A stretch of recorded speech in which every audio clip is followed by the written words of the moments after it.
Bonjour, bienvenue dans la série sur la thermodynamique. Donc, nous continuons sur la physique statistique et sur l'évaluation, donc dans le rapport entre microscopique et macroscopique, l'évaluation de la probabilité thermodynamique W. Alors on a vu que les états microscopiques étaient extrêmement nombreux, changeaient très rapidement et souvent très proches au point de ne pas pouvoir être distingués expérimentalement.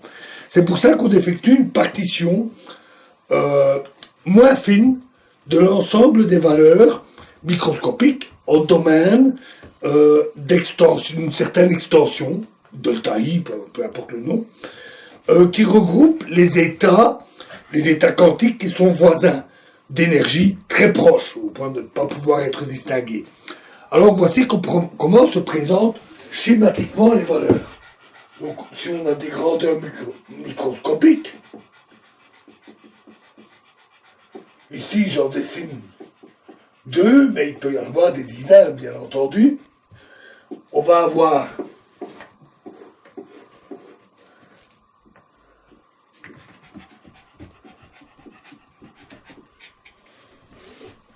une certaine quantification de l'énergie qui représente de petites cellules d'état quantique précis. Et l'ensemble de ces cellules sont regroupées dans un domaine. C'est le nom consacré. Le nombre de cellules par domaine est appelé le poids statistique. On le désigne sous le nom de dégénérescence, du fait qu'il y a un nom tout à fait identique qui est utilisé en mécanique quantique pour représenter plusieurs états quantiques ayant exactement la même énergie, cette fois-ci vraiment la même. Et on note ce nombre de cellules, donc cette dégénérescence, par GI. I, toujours l'indice du domaine. La donnée des nombres N1, NI, NR, donc pour chaque domaine, supposons qu'il y ait R domaines,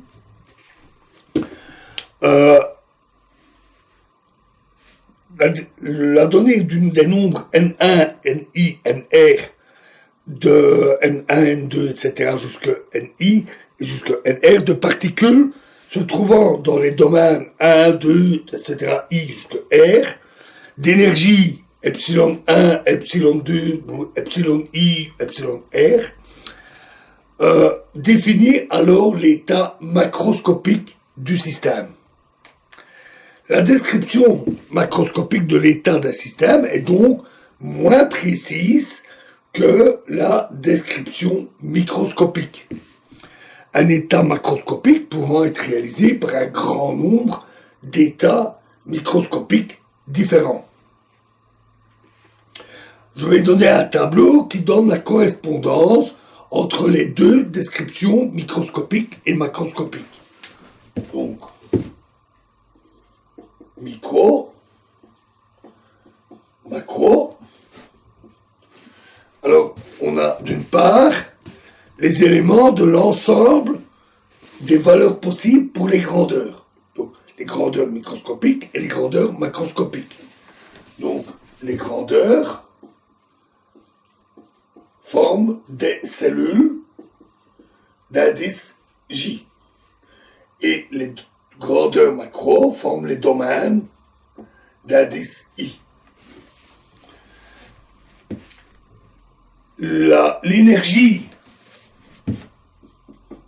de ces différents états, c'est epsilon J et epsilon I.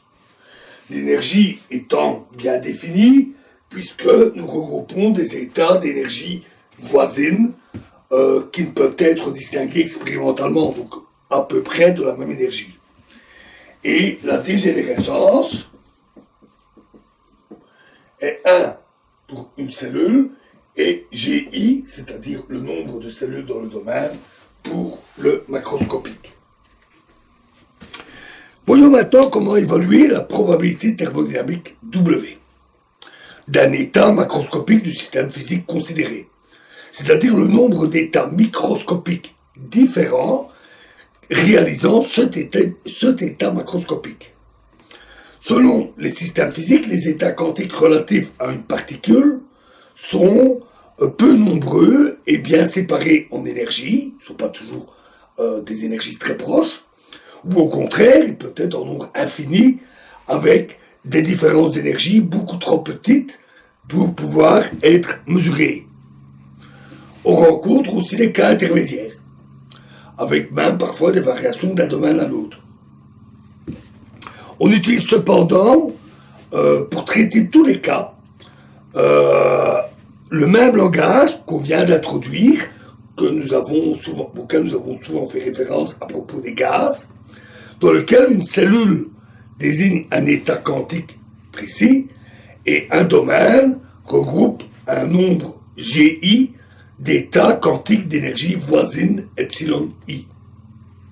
Dans certains cas, on peut ainsi avoir GI égale à 1, parce que les énergies sont bien séparées, bien différentes, et donc dans un domaine, on n'a qu'une cellule, ou alors GI peut être très grand. Ainsi, on a une représentation très générale. Un état macroscopique est alors défini par l'ensemble des nombres N1, Ni, Nr de particules dans chacun des domaines d'indice 1, IR. Pour chercher la probabilité thermodynamique, donc la probabilité qui est W, qui dépend de N1, Ni, Nr, donc de tous ces nombres, probabilité thermodynamique, donc un nombre d'états, pour une telle répartition qui est posée a priori, donc pour un état macroscopique donné, on procède en deux étapes. Tout d'abord, on évalue le nombre W0, le nombre de façons de réaliser la partition choisie, la partition N1, Ni, Nr, des N particules, puisqu'on sait qu'on a grand N particules en tout, dans tous les domaines. C'est exactement comme le calcul que nous avions fait en plaçant les particules dans les deux compartiments d'une boîte. On choisissait une répartition, par exemple, on a 10 particules, on en met 3 d'un côté, on en met 7 de l'autre. Et on comptait le nombre de façons de réaliser ça. C'est exactement la même chose, sauf qu'ici, on a beaucoup plus de compartiments, les domaines. Mais c'est exactement le même genre de calcul. Puis, on évalue le nombre WI de façon de distribuer les NI particules de ce domaine, donc pour un domaine I donné, on a NI particules, on évalue le nombre WI de mettre ces NI particules dans les GI cellules. Donc, on compte d'abord la manière de mettre les particules 3 là, 12 là, 5, combien de façons de faire, il y a moyen de faire ça. Et puis, dans un domaine précis, donc par exemple ici on en a mis 5, disons qu'on en a mis 5, combien il y a de manières de mettre les 5 particules dans toutes les cellules du domaine. C'est aussi un calcul tout à fait analogue à la répartition dans des compartiments. C'est toujours le même genre de calcul.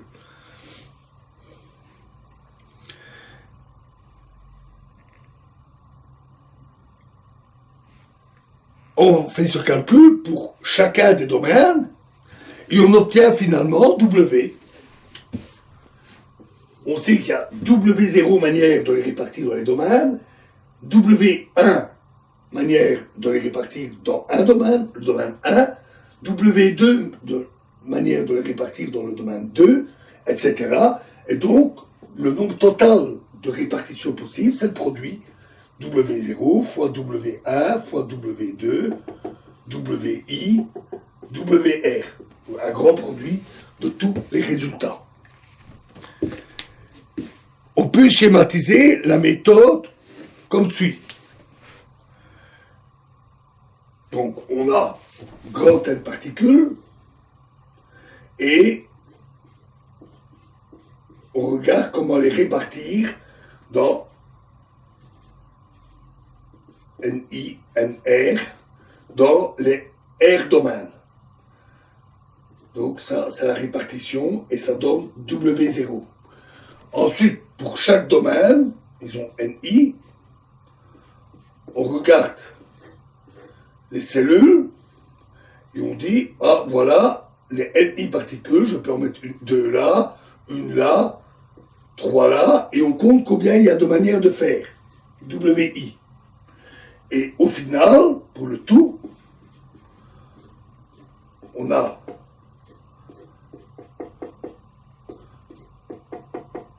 toutes ces répartitions pour tous les domaines. Par exemple, celle-là,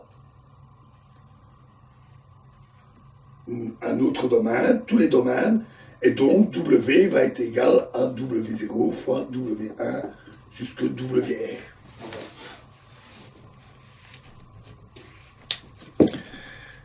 L'évaluation précise de W dépend des domaines et des valeurs GI dans chacune des cellules. Et les grandeurs macroscopiques vont dépendre des énergies de chaque domaine et des epsilon I. Donc ça dépend de la nature physique des particules considérées.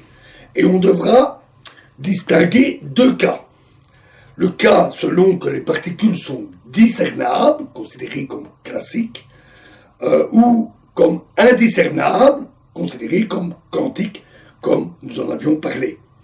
Nous reviendrons plus tard sur ce point en parlant des statistiques quantiques. Voilà donc pour la méthode générale. On sait comment relier les grandeurs microscopiques aux grandeurs macroscopiques, la quantité de matière, la densité, l'énergie, on a parlé aussi de la température. On a une méthode pour calculer la probabilité W, et donc déterminer de là quel est l'état le plus probable, l'état macroscopique le plus probable. Et donc on a tout ce qu'il faut. Alors nous allons voir une étude importante, qui est historiquement importante et qui est toujours importante actuellement, dans la prochaine vidéo, c'est la distribution de Maxwell-Boltzmann. Je vous remercie.